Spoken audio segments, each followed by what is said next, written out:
A ghostly win for the New England Patriots over the New York Jets here at MetLife Stadium, improving to 7-0 on the season. Mike Petraglia alongside Evan Lazar.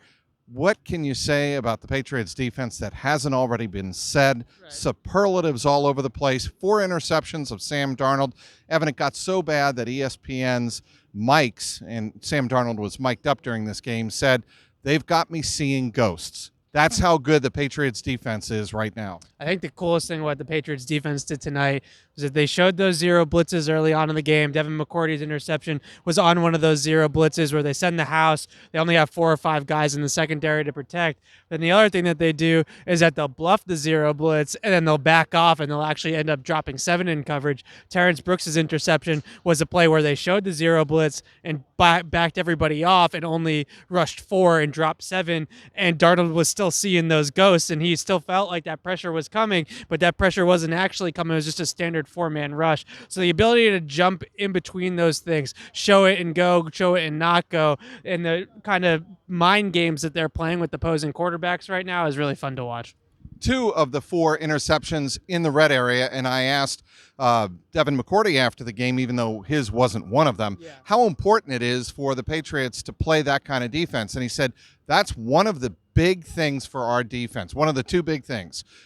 Getting off the field on 3rd down and getting and making the stops in the red area. And the Patriots were obviously perfect in that regard as they posted their 2nd shutout of the season. Well, Belichick talks about it all the time. Situational football, right? 3rd down and red area on offense and defense. If you can rank highly in both of those categories, you're going to win a lot of football games. Now, the Patriots, ironically, haven't had very many red zone opportunities as a defense. I believe tonight was maybe the most that they've had in one game where the team actually did drive the ball into the red zone a few times. But overall this season, they've only faced 8 red zone drives the entire year. So actually, I remember Devin McCourty saying a few weeks ago that they need to rep those in practice because they don't see a ton of them during the games. But here tonight, they're able to clamp down, and the interceptions really takes 7 points off the board. But we talk about 3-point plays in the red zone a lot too, where on 3rd down red area, those are really 3-point plays because it goes from a field goal to a touchdown if you give those up. So the ability to clamp down on 3rd down situationally in general, and then also to clamp down in the red zone and 3rd down situations is really key to limiting those points per game allowed. It really is, and I'm glad you brought that up because the Patriots have allowed their defense anyway 27 points through 7 games. The record in the NFL is the 2000 Baltimore Ravens that beat the Giants in Super Bowl 35. They allowed 141 points. That is some perspective for what the Patriots defense is on pace for. This Patriots post-game report inside MetLife Stadium brought to you by our exclusive online sportsbook partners, betonline.ag. Go to betonline.ag and use that promo code CLNS50 for your 50% welcome bonus. All right, we do have to talk offense in this game. Patriots did win it 33-0.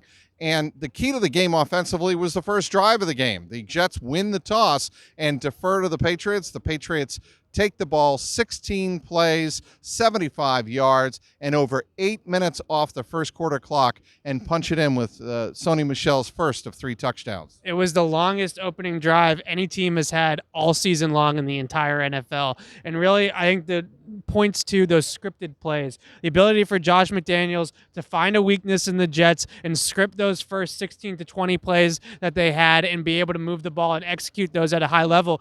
Those are the groups of plays that they practiced all week long, right? Those are the groups of plays that they really heavily focused on Wednesday through Friday, or Thursday through Saturday in this week. But the ability to focus down and really execute the plays that they've practiced all week long at that high of a level is really what you want to see. And how about Ben Watson? Just coming back, right back into first game back into the action.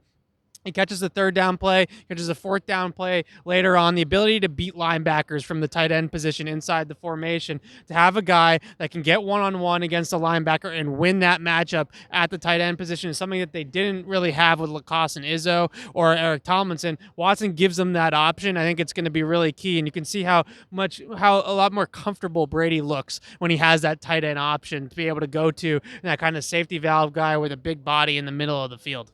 All right. I thought it was a great game for the Patriots, supporting players like Landon Roberts as a fullback, players like Eric Tomlinson, as you said, playing tight end along with obviously Ben Watson in his return. there were complementary players. And how about the play of Jacoby Myers? Yeah, the block that Jacoby Myers had on one of the third down screen passes on that opening drive really sprung Julian Edelman for that third down conversion. The Patriots ran a lot of screen passes early in this game, knowing that Greg Williams was going to bring the heat. And he blitz a lot, catch them in one of those blitzes and hit a screen pass is a good way to kind of mitigate the blitz and get him to go away from those blitz calls. And that's exactly what they tried to do early on in the game. And it was Myers' block that really stood out to me. Some of the catches were obviously good too, but the block on that situation, that is exactly what the Patriots are all about. The receivers blocking on the perimeter to them is just as important as catching the football. So to be able to see that, Myers is going to get on the field more and more if he can continue to have efforts like that in the blocking game. The two big numbers from this game statistically: 4 interceptions for the Patriots defense and 3 rushing touchdowns for Sony Michel. Patriots improved to 7-0 and finish the road AFC Eastern Division schedule a perfect 3-0 for just the 6th time in the Bill Belichick era. 33-0. The Patriots get the victory here on Monday night. Inside MetLife Stadium, he's Evan Lazar. I'm Mike Petralia, CLNS Media.